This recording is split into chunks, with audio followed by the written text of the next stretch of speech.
Well, hi, everyone. Just a quick hello as people are joining in. We're letting folks come into the room from the waiting room. Thanks for coming on, those of you who are a few minutes early.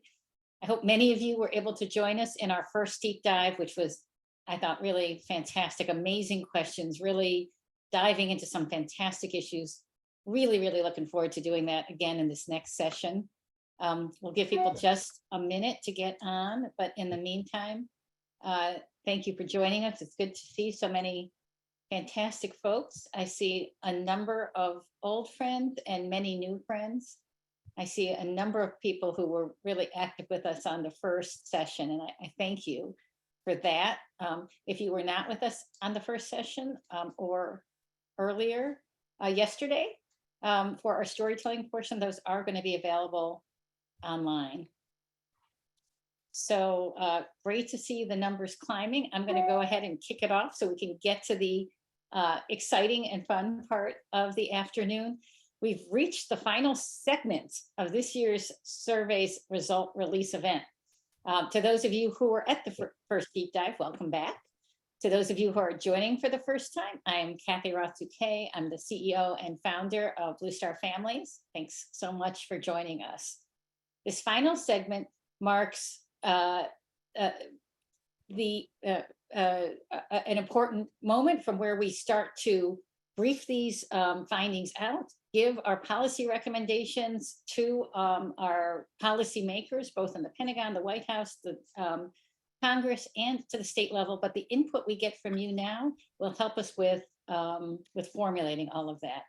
Can't go any further without thanking our amazing partners at the Daniello Institute for Veterans and Military Families at Syracuse University. They've been our stalwart partners for years and years and years. We're thankful for their support and insight and expertise, and we welcome them back to review this data once again.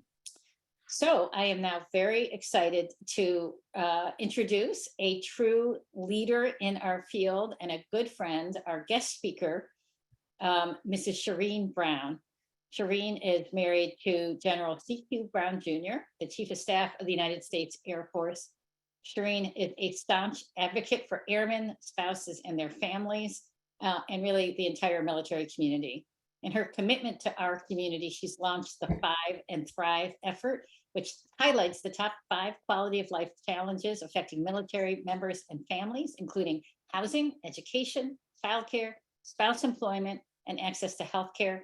We are thrilled to have supported her and partnered with her in that effort. These are many of the issues in the annual military family lifestyle. Shireen, thank you for your service to families and for joining us today.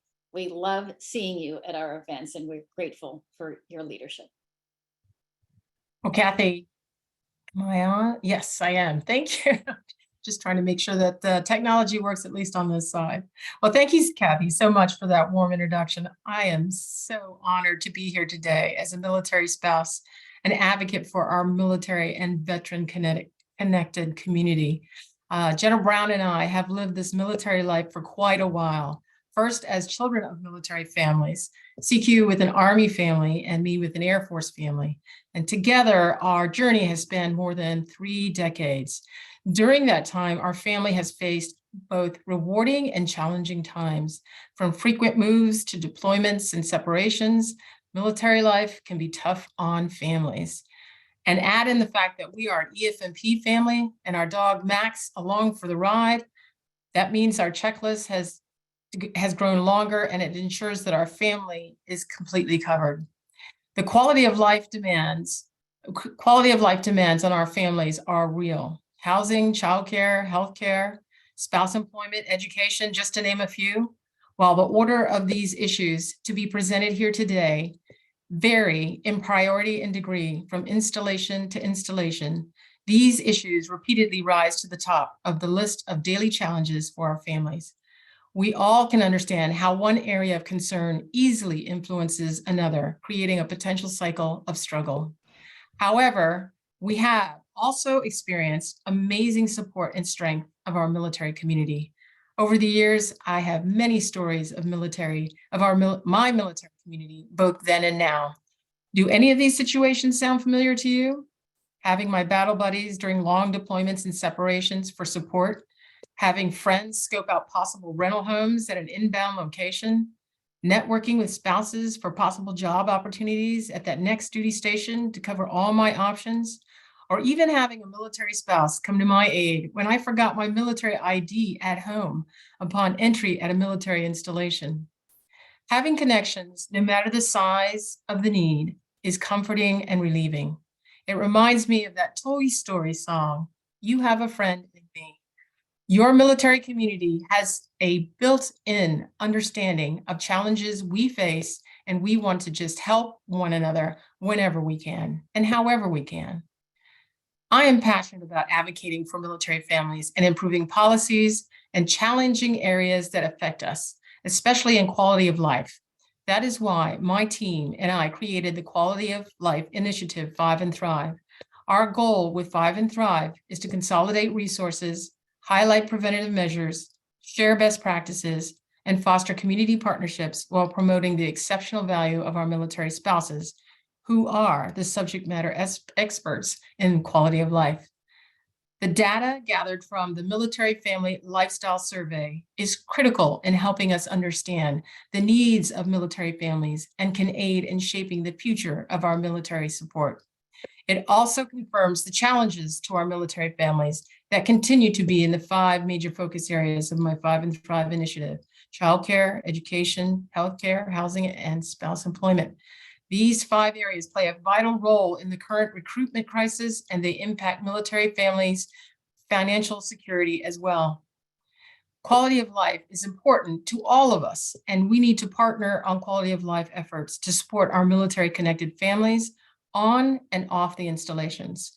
I see the progress and partnerships happening every day, but we still have work to do when it comes to improving quality of life for our military families, as this survey shows. I am grateful and encouraged, though, through all the survey results like these that help us keep our focus on the pain points for our families and help us come together to solve these issues with creative partnerships and community solutions. I want to thank all of our military connected families who took the time to participate in this Military Family Life Survey. Your input and experiences are invaluable and will be used to make meaningful differences in the lives of our military families. I encourage all of our partners with us today to use this data to enact positive change for our families.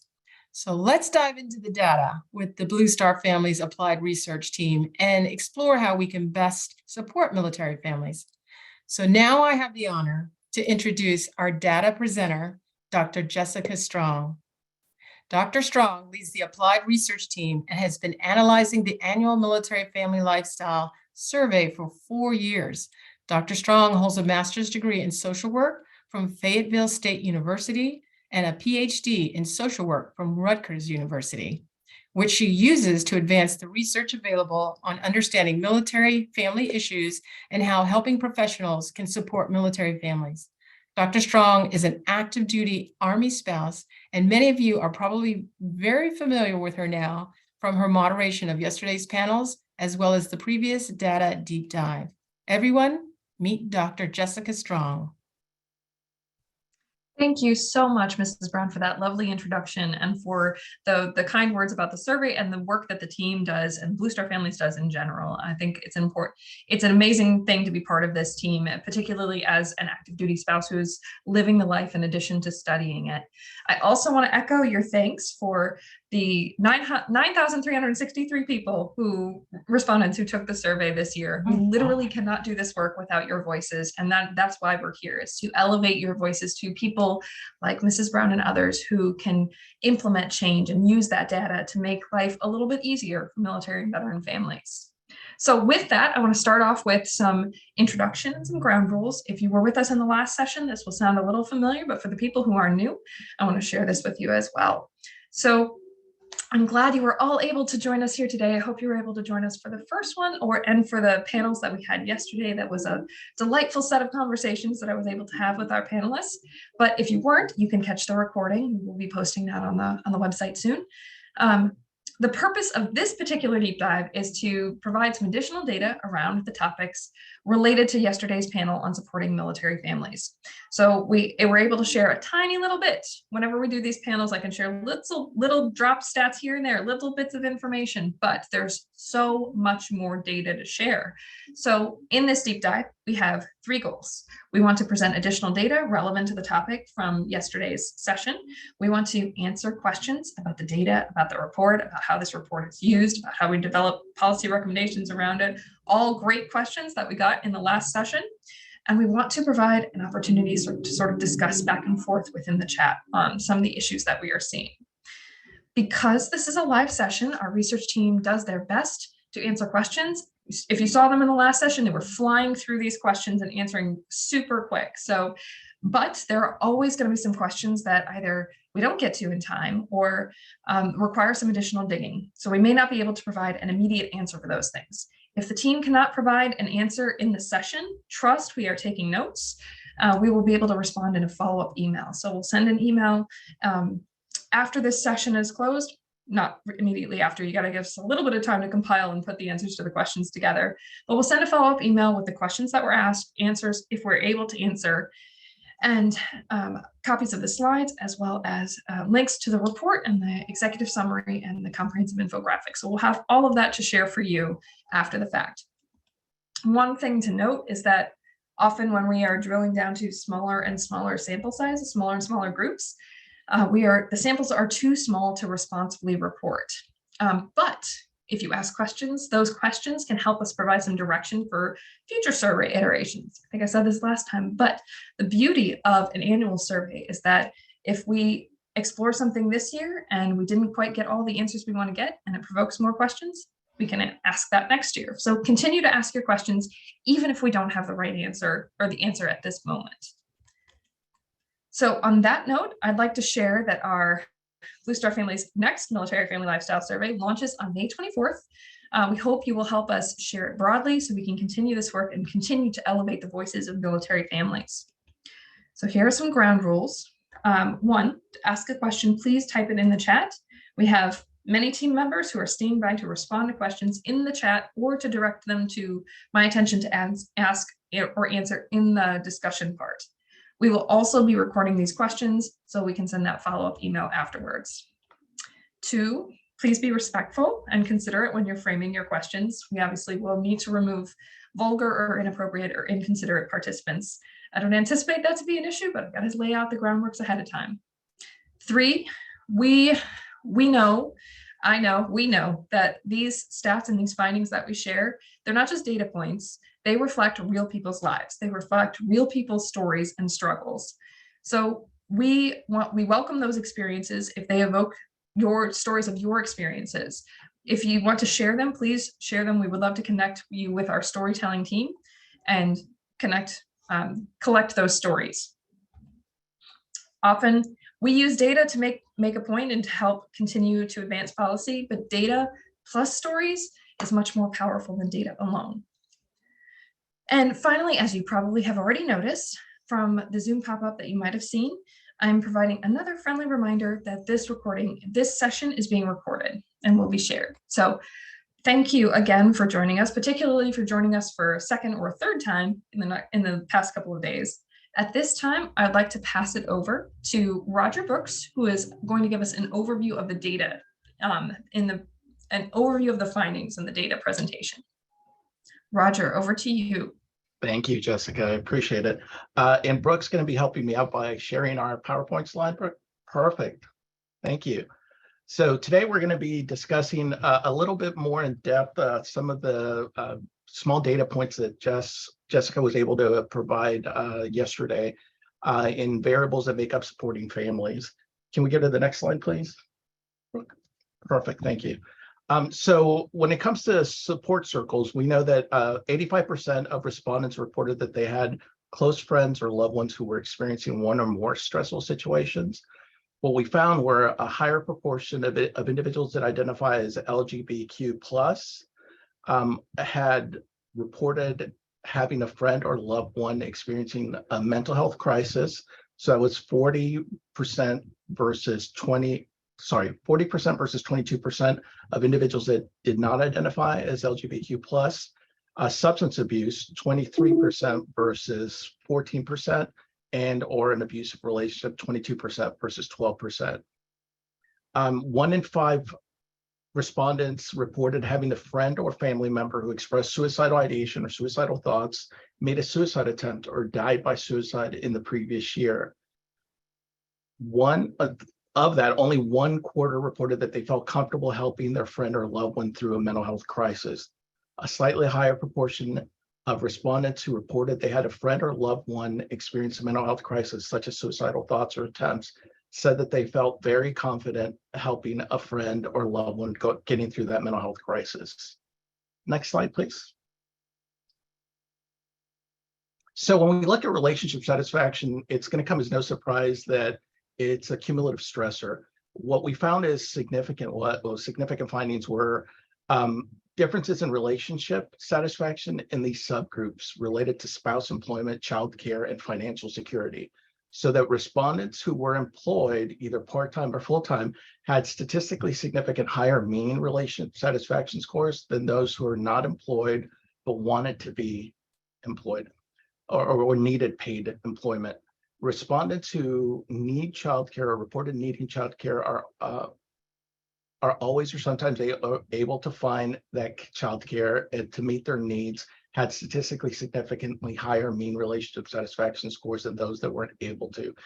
And respondents who reported that their family was living comfortably or doing okay financially had statistically significant higher mean relationship scores than those who identified as just getting by or facing some difficulties financially. Next slide, please. So when we looked a little bit deeper into child mental health, what we found was 1 in 3 respondents with at least one child enrolled through grades K through 12 in the school year 21 to 22, with a child 20 years or younger experienced bullying on school property within the 12 months prior to the survey. 1 in 12 reported that their child experienced bullying online. 24% of those respondents with at least one child, again, K through 12, 20 years or younger, reported that they had a child who experienced racially or ethnically motivated bullying in their civilian community. And 14 reported that they had a child who experienced racially or ethnically motivated bullying in their military community. 8% of the respondents with at least one child, again, K through 12, 20 years or younger, who identified as lesbian, gay, or bisexual, 8% had children that identified as lesbian, gay, or bisexual. 6% were unsure at how their child would identify, and 2% had children who identified as transgendered, and 3% were unsure. Next slide, please. Okay. Nearly 1/4 of respondents with at least one child, again, K through 12, 20 years or younger, receiving mental health care at the time of the survey, were receiving mental health care at the time of the survey. 60% of active duty family respondents with at least one child enrolled K through 12 reported that their child did not currently receive mental health care, but they would like them to receive it. The top reason provided for not receiving mental health care was that they could not find an available provider who will treat their child. 44% of respondents with at least one child within K and 12 who reported they would like their child to receive mental health care, but did not currently receive.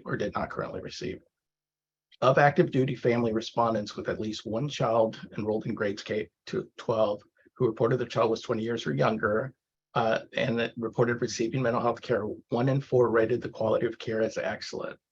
So 7% of respondents with children enrolled K through 12, 20 years or younger, reported that they had expressed suicidal thoughts or ideations within the 12 previous months to the survey.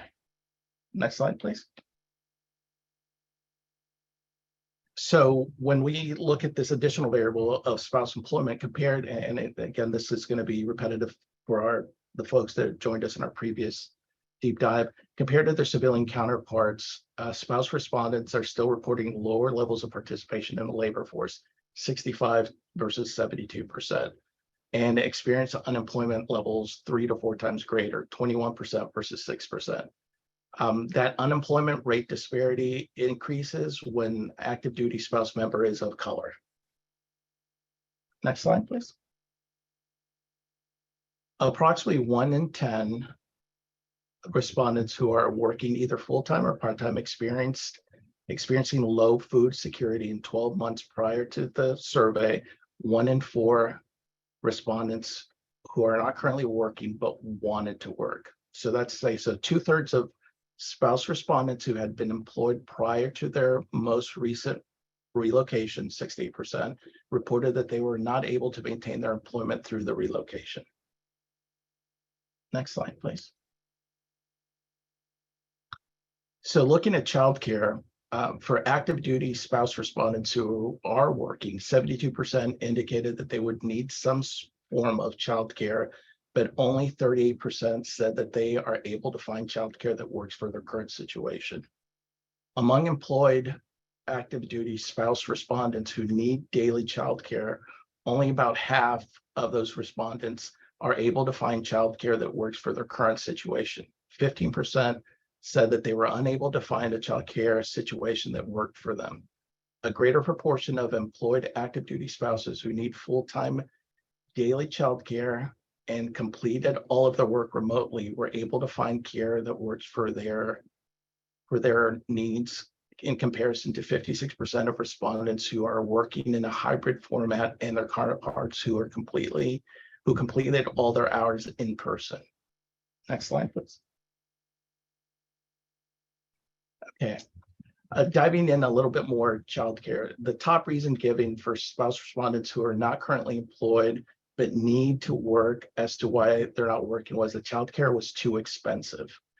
Among those respondents who are not working full-time, the need childcare, 85% would consider it affordable to spend up to 10 to 25% of their personal income on childcare in order to work, but the majority spend more than 25% of their personal income.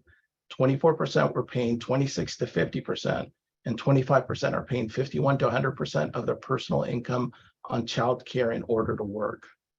For spouses who are working part-time and need daily childcare, 60% would consider it affordable to spend 10 to 25% of their personal income on childcare in order to work, but nearly half of part-time employed spouses with the same childcare needs, 49%, are paying between 51 to 100% of their income for childcare, and 9% spend more than 100% of their income on childcare costs.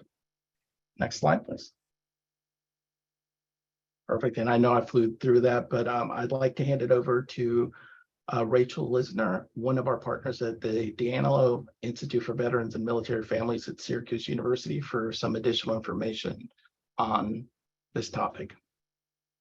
Thanks, Roger. I'm Rachel Linsner. I'm a research associate at the IVMF at Syracuse University, and I'm happy to be here today with our Blue Star Families teammates talking about this report. So this year we had a larger sample of veteran respondents, and they kind of naturally split into these two subgroups by age. So we wanted to look at these groups separately since they had different sort of demographic makeups and traits. And you can see more about those two groups in the report. So we started by looking at perceived access to 4 specific types of network resources by asking these respondents if they had someone they could rely on for financial, emotional, short-term, and long-term caregiving support. And you can see on the slide that a smaller proportion of those working age veteran respondents reported they felt they had access to these types of supports and resources. So in our sample, we have, these folks who are in need of resources, in need of support, and that was indicated to us in a couple of different ways. So about 1/3 of both working age and aging veteran respondents said, I have someone who helps me with medical, household, and or other personal needs, but more than twice as many working age veterans, so 13% of those working age veterans said, I want or need someone to help me with these things, and 5% of aging veterans said the same.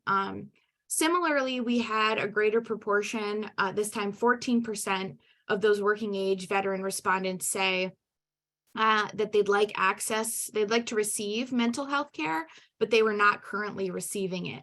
And that was 3% of the aging veteran respondents. So 20%, kind of lastly wrapping this up, 20% of all veteran respondents identified themselves as unpaid caregivers. So there's this dynamic of folks who need to receive care may also be caring for others. So obviously all of you on the call know that this is a really complex issue.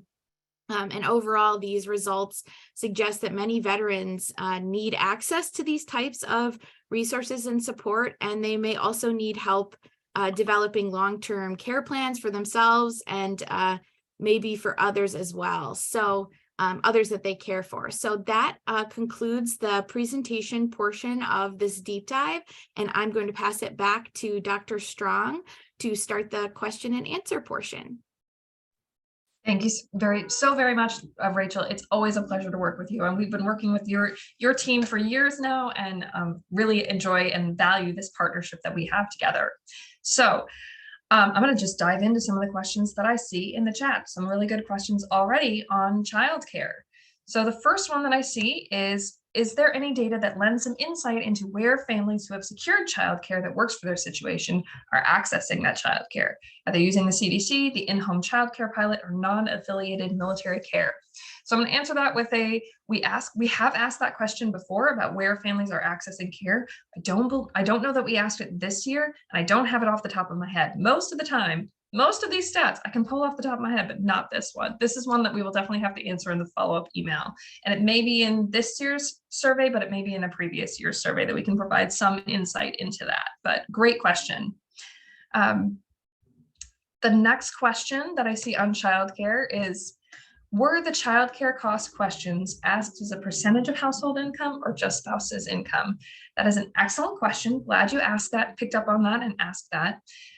We asked the question as a proportion of the spouse's income. We asked active duty spouses as a proportion of your income, how much are you paying for childcare? How much would you consider it affordable to pay for childcare as a proportion of your income? Because we live this life, we know that when military families are considering should the spouse work or not work, they're often considering just the spouse's income because the service member's income is steady and that their job requirements are steady. So when you're making these choices, is this additional income worth this extra cost? And for some it is. I mean, as you saw in the data that Roger shared, many are spending, more than a quarter of what I think almost half, more than half are spending more than a quarter of what they are bringing home on childcare. And part of that is to make sure that you maintain an employment history. I mean, as an active duty spouse, I have done that before where I paid well over what I was making in order to maintain that employment history and set you up for a career in the future, even if you're not making a whole lot right now. We saw, especially among those who are working part-time, and we know that many of our spouses, in order to balance the needs of the household and the service members' job obligations and childcare, are moving to part-time work because it's a little bit more flexible and a little bit easier to manage.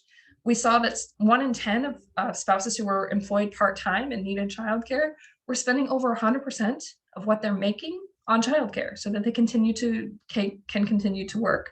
So we know that childcare is a major barrier to spouse employment, and families are making these big decisions about not only their current financial circumstances, but their spouse's future employment and future income circumstances based on these decisions. So it does lead us to some limitations and where we can't do it as clear a comparison between what military families are paying as a proportion of their income for childcare versus civilians. But we did that intentionally to look at how military families are making these decisions. So great question. Thank you for that. I think I see another question about, as it pertains to childcare questions, was it asked if they are using or eligible for the subsidy offered through the CDC or child development centers or family childcare centers? I believe that's what it is. And if they are eligible, are they using it? And if not, why? That leads back to that previous question about where are people accessing care? Why are they accessing care at that place? And then are they using the subsidies that are available to them? I know we've recently had some more pilot programs that offer subsidies to make childcare out in the civilian community more comparable in cost, at least to the CDCs. We don't have enough data on that yet, but that is certainly an area for continued exploration when we talk about childcare. Great questions so far. I see. How would you characterize the experiences of military children based on this year's data? Oh boy, I know it's hard to measure since you primarily survey military parents. So one of the things, the experiences of military children is very hard to, as you mentioned, very hard to characterize based solely on what parents are reporting. We know parents don't always have the clearest view of what their children's experiences are. So what is helpful is looking at what parents are perceiving and how they are perceiving that as a challenge. So for example, when we look at the bullying question, we look at the percentage of parents who report their child has experienced bullying on school grounds versus the proportion of parents who report their child has experienced bullying online. Trying to get that out. I think it may be clear that online bullying is maybe more prevalent than in-person bullying, but what we see in our data is because it's parent report, we see a higher proportion of parents responding that they have seen their child has been bullied on school grounds, probably because that is what gets reported to them. They may not know about bullying that occurs online. So it's hard to characterize the experiences of all military children based on this year's data, but we can say that military children are experiencing bullying, and they're experiencing racially and ethnically motivated bullying, which has additional implications. We also can say that there are children who are accessing mental health care, which is good. We want to make sure they have access to that. But the issue of access to mental health care for children remains a problem. It has been a problem in previous iterations of the MFLS, and it remains a problem now. I think primarily because we just have a lack of providers across the US, not just for military kids, but for kids in general. And the pressures of COVID and moving to virtual schooling and the way that the world has changed for our kids in the past couple of years makes it hard to disentangle whether those challenges are as a result of virtual schooling or changes in COVID or military relocation or any of these other things. So it's hard to disentangle that, but there are still challenges with military children's education, military children's mental health, which is why we continue to pay attention to this issue. All right, back to the question, more questions about childcare. I know that childcare is a central issue. When we first put together this panel for supporting military families, we wanted to talk more about mental health and how informal supports can extend formal supports like the VA, like the DoD programs that are already in existence. But I think part of the issue that we keep coming back to is childcare. Childcare is not only an issue for employment, it's also an issue for accessing that mental health care. So one of the questions in the chat I see is, do we know anything about the 38% who said they can find childcare? For example, have they not PCSed recently, or do they have family nearby helping with care? So we'll answer those two different questions separately. One, we could look at whether they have PCS recently. That is not an analysis that we did in this report, but we do have the data to look at that. We may have the data, but the ability to look at that. But we've not already done that analysis. The other question is on, do they have family nearby helping with care? When we asked about the proportion of your income that you spend on childcare, one of the options was, no, I don't pay any of my income to childcare because I have support from a friend or a family member. And that was a very small percentage. That was maybe one of the team can drop it into the chat, but I think it was like 4% or less. We know that military families relocate frequently, and they don't often relocate close to family members. So the ability to have a family member nearby who can help out with childcare is a luxury that is not often afforded to military spouses or military families. All great questions. Okay. Oh, here's a good one. And it brings up a term that we heard coined yesterday from our MC, Ashley Gudermuth. Did you explore PCS and financial implications, especially for those who experience PCS homelessness? I had not heard this term before yesterday, but I think it's a perfect term to describe that. This is a significant issue, especially if headed to specific locations such as Hawaii, where the wait can be six or more months. We just personally faced this as we PCS from Oconus to Hawaii. First of all, I appreciate you. I empathize deeply with the struggle of being PCS homeless. My family has also experienced that when we PCSed a couple of years ago. We're in Airbnbs for 3 months, paying out of pocket. So definitely an issue that is top of mind, not only for me and for the rest of the research team, but also for military families and for DoD that we have elevated this issue to. We've looked at it in a couple ways in the past year, and I'm going to talk a little bit about both of those. First, not only did we include these questions into the MFLS, and we released a finding on relocation and housing, but we also did what we call a pulse check. It is a topical short-term survey that is just focused on one particular issue. Unlike the MFLS, where we talk about a range of issues and can look at them in juxtaposed with one another in the context of different variables, we just looked at relocation and housing in this pulse check.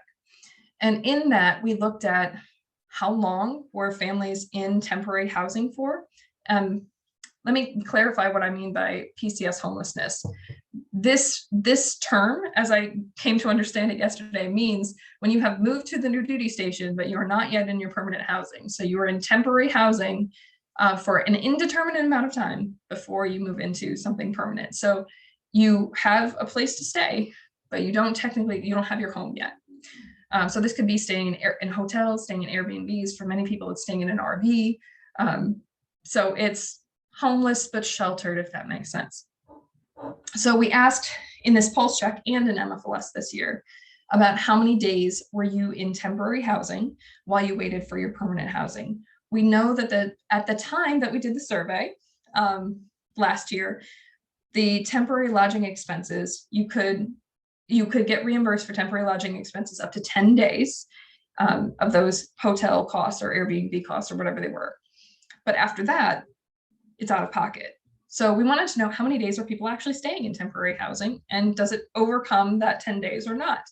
Well, the vast majority was yes. Lots of people spent longer than 10 days. Many people spent longer than 15 days or even 20 days in temporary housing. There was I'm not going to tell you the wrong stat. There was a proportion who spent longer than 20 days in temporary housing, recognizing that all of that, everything over 10 days was out of pocket. There was a proportion that spent more than 90 days in temporary housing. And again, all of that comes out of pocket and has a financial cost associated with it. So we not only asked about how many days, we also asked about how much they're spending. So we asked, on average, what did you spend just on lodging alone? We're not talking about food. We're not talking about boarding your pets. We're not talking about transporting your vehicles or your firearms or whatever you had to transport, just lodging alone. How much were you spending over your allotment on temporary lodging? And the average was over $2,000 for families who had moved in the past year. So yeah, there are financial implications to PCSing. There's a lot of out-of-pocket costs that are not reimbursable or are only partially reimbursed by the allotments. The good news is, shortly after, the day after we closed that relocation housing pulse check was when Secretary of Defense Austin issued one of the memos called Taking Care of Our People that increased the number of days you could get temporary lodging expenses, and up to 14 days in most cases and 60 days in others. So we know that these issues are being addressed. We continue to elevate them to the leadership that is making these changes. So Secretary of Defense Austin issued that memo in September. He just issued another one like 3 days, Thursday? 3 days ago, of the second half of that. So they're being addressed. It is slowly coming forward, but we don't know yet how effective those policy changes are. Great question, though. Thank you for letting me address that. Let me look at some of the other questions that we have in the chat. One is, did you explore relationship satisfaction by SOF, Special Operations Forces affiliation versus non-SOF affiliation, and what were the differences? So when we looked at relationship satisfaction, we focused only on some of the things that you heard Roger talking about in the data deep dive. We looked at 5 variables and the impact of those 5 variables on relationship satisfaction. So 2 that we looked at were not statistically significant. And I found this really fascinating as an active duty spouse. 1, we looked at those who had relocated in the last year versus didn't, because we know this relocation season was tough on people. And we looked at separation. So we looked at families who had been separated for 6 months or more versus those who had been separated 5 months or not at all, 5 months or fewer or not at all. And those 2 were not statistically significant. What that means to me, and this is my interpretation of it, is that it's not those big things, those big lifestyle challenges that we think of as difficult for military families, relocation, deployment, time away. It is the other things, those daily stressors that add up, that impact that relationship, that dig away at that relationship. And those things that were statistically significant were, as you heard Roger mention, if you could add access to childcare, if you were employed versus those who need or want to work, but are not currently employed. And then if you are financially a little bit more stable than, or a little bit more secure than those who are less financially secure, those were the things that impacted relationship satisfaction. So important to know these things. And it brings me back to Mrs. Brown's 5 to Thrive, addressing some of these issues like childcare and housing and financial security and spouse employment. Those are the things that are that we can act on to make it a little bit better. We're never going to get rid of deployments. We're never going to get rid of time apart. We're probably not going to get rid of relocations, but we can address those other things. Great question, and thank you. Okay, the spouse employment impact on retirement. Okay, I think, so when we're talking about spouse employment and relocating and spending more on childcare than you are making, one of the reasons that spouses continue to be employed when they're paying more in childcare than they're getting is because you want to continue progressing towards A, having a no gap on your resume, B, continuing your career progression, and C, putting money towards retirement. One of the challenges of spouse employment, of relocating and starting over in a new job, is that you have a lot more difficulty increasing your retirement savings because you got to start over. And sharing a personal anecdote here, and I know this has happened to many spouses, so chime in the chat here too, is you can contribute to retirement savings and have that employer match and be building towards that, and then you PCS and you are not vested yet. So you lose all of the employer contributions to your retirement, which can be several thousand or tens of thousands of dollars. And we know that that's an issue. And I know some of our partner organizations have looked, and including partner organizations like Hiring Our Heroes has partnered with our friends at Daniello Institute for veteran and military families. That should roll off my tongue at this point. Has partnered with them to look at retirement savings. I don't want to put you on the spot, Rachel or Jeanette, but if you remember that and have any thoughts on the retirement savings, I don't know if it was you guys that worked on that. I'm happy to hear some input. I didn't work on that personally, but I can drop something in the chat potentially. Wonderful. If you could share that report, that would be great. Sure. So I know that this is an issue that others have looked at as well, in that the retirement savings for spouses is going to be less than their civilian counterparts, and it's going to be hard to catch up. A really good question and a great point for consideration. Yes, ma'am. I just wanted to jump in briefly to chat about this as well, because we have a pretty big policy win on this front from last year. Just wanting to highlight that in December of last year, Congress passed, and then the president signed into law, Secure Act 2.0, which included a provision specifically for military spouses that made sure that it's small and medium-sized businesses, that they would be vested in their retirement counts after only 2 months of working. at that business. This was an incentive for those employers. And so we were really excited to see that policy win, to see that advancement, but we are continuing, yes, to Heba's point in the chat, we are continuing to push there and to work for more policy wins on this front, because we know that it's not just a today problem, but what people's lives are going to be like many years into the future. Thank you so much for highlighting that win. I also, I come to this from a research background. I'm slowly turning into a policy person. Y'all have seen that transformation over a few years, but so I tend to focus on the data points, but thank you, Ashley, for bringing in that policy win. We have seen a lot of movement, and I think I said this in the sessions yesterday. We've seen a lot of movement in the past year, but that does not mean it's time to take our foot off the gas. We need to continue going, keep going, and expanding these efforts for others. So let me pull up some more questions from the chat. Thank you. Let's see. How have the influences of the COVID-19 shift from remote work helped military spouses gain or keep remote employment? So this is one of the things that I was really excited about. Well, okay, if you can be really excited about anything COVID related, I was hopeful that during COVID, when everybody moved to remote work, I was like, this is going to be great for spouses. This is going to be fantastic, because now employers can see that remote work works, and then it's possible to be a productive employee when you're working from home, working with people around you.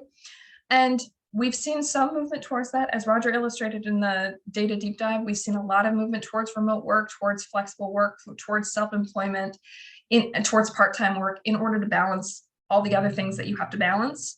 But I don't know that we've seen telework as being the solution. I don't think it's the solution to military spouse employment, although it certainly is a great tool for many military spouses to retain employment.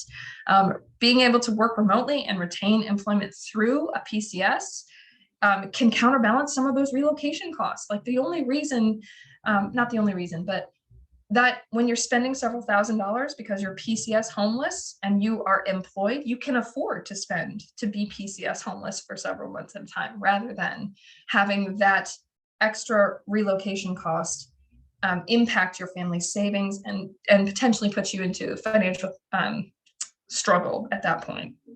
So we don't know yet exactly how helpful it is, but we do see spouses moving towards remote work and being able to use that to retain employment through a PCS. Oh, I see a question in the chat again. Great questions that I see being pulled up. Are you able to isolate the quality of life data to see issues raised CONUS versus OCONUS? Excellent question. One of the things, so we always ask demographic questions like, where are you stationed? Are you outside the country? Are you in Hawaii or Alaska, or what states are you in? The challenge with comparing that data sometimes is that the sample sizes are very different. And when the sample sizes are different, it's not as fair a comparison, because when you have a smaller sample size, the differences may appear greater than they actually are. So we do have OCONUS families, and we can isolate that information, but it's only like 5% of our respondents. So when we compare 5% of our respondents to 95% of our respondents, the sample sizes are very different. And it's challenging methodologically to say something with confidence that there really is a difference or there really isn't a difference. So great question though. And we know that the challenges for OCONUS families are very different than they are for CONUS families. There's a lot of additional things like SOFA restrictions, for example, that can impact spouse employment, which we know is a linchpin for many other challenges. Awesome. I see some policy wins. What do people need? Oh, this is a great question to kind of close on. Oh, yes. Thank you, Kathy. Increase more people answering survey from OCONUS helps increase that sample size, which helps increase our ability to answer questions like that. So thank you. And please share it in May so we can have more data to do more digging with. And I think I have one more question that I want to sort of maybe close on. We'll see how long it takes me to answer this question. What people need for supporting themselves or others through crisis. This is kind of what I was interested in, this panel, and we've taken it a different, or this deep dive. We've taken it some different directions, which is great because y'all are asking some wonderful questions and insightful, thoughtful questions in the chat. But looking at what families need to support themselves or support others through crisis. We have been moving towards by we, I mean the MSO VSO space as a whole, the military and veteran community as a whole has been doing a great job of saying, hey, if you need help, reach out and get help. There are mental health professionals. You can get help through a mental health professional. But we know, and we've seen that many military families, that's not their first choice. That's not the first thing that they do. The first thing that they do is reach out to their neighbor and say, or their neighbor or their friend or their family member or their loved one who understands military life and say, I can't believe my spouse is getting deployed again. What am I going to do with the kids? How am I going to get through working while the kids are home from school, whatever it is. So we reach out to our informal networks before we do that formal. And one of the things that we looked at this year in the survey is how and in what ways and how confident do families feel in supporting one another, because we know that we're that first line of defense. So we saw that most of our families had a loved one who experienced something stressful, like, and the stressors can be something that military families experience singularly, like deployment, or they can be some things that American families as a whole experience, like the death of a family member, a miscarriage or a stillbirth, or a suicidal crisis or a mental health crisis. But then what we wanted to do is look at how confident families feel in helping others through those sort of crises.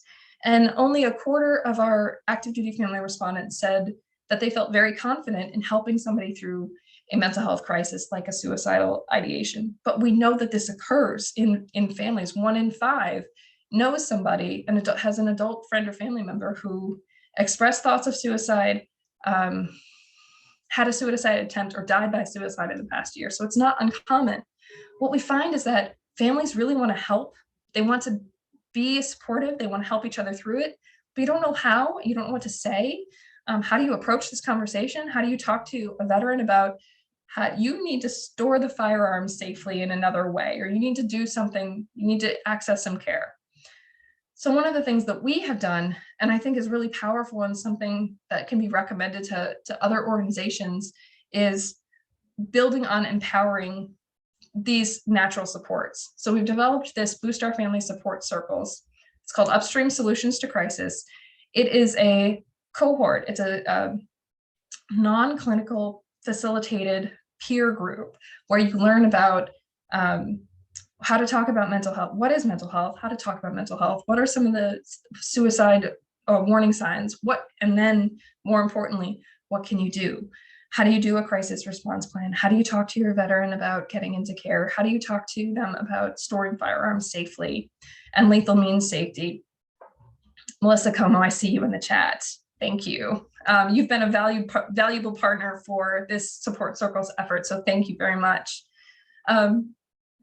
So empowering those natural supports to build on and extend the formal supports that we currently have. So what we need is all the things.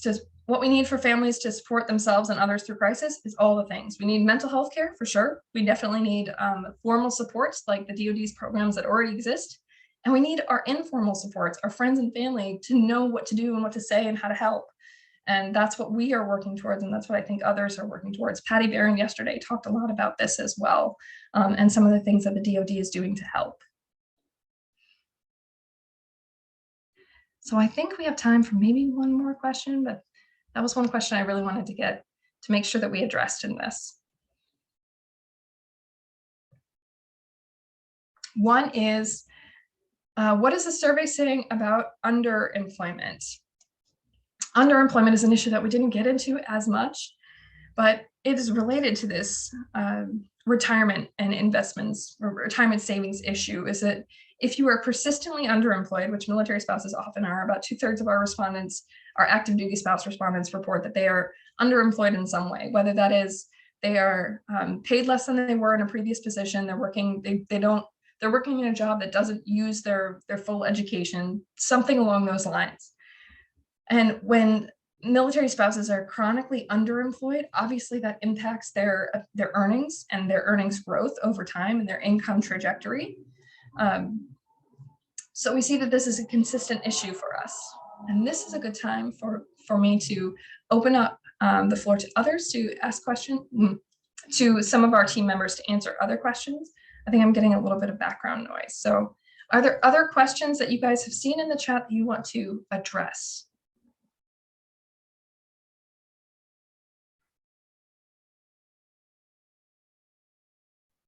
Okay, well, if not, then I will close it there. And thank you all very much for your time. It has been, this hour has flown by. I always really enjoy chatting, having these conversations and hearing about the questions that you have to ask and seeing all the questions come up in the chat and sharing those out. I appreciate you taking time out of your day to come and join us today. And I encourage you to read through the report, reach out with further questions if you have them as you're reading through it. And also, of course, share our military family lifestyle survey when it opens up again in May on May 24th. Thank you all.